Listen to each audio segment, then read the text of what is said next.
Hey guys, welcome. So, how do you create multiple product pages on Shopify? It's going to be really simple because it's going to be as similar to like adding multiple products like you're trying to sell. So, basically, just make sure that your account is on par and it's well provisioned.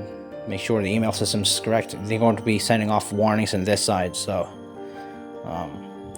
we're going to make sure.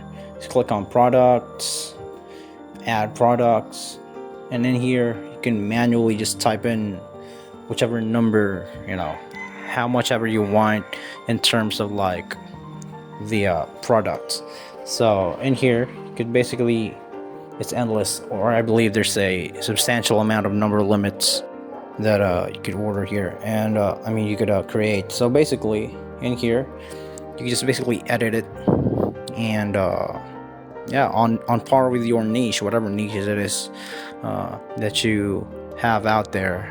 You could basically click it here and you could save as a draft or click for save, basically. So multiple product pages, you could absolutely do that as well. And they also have catalogs. You could basically add.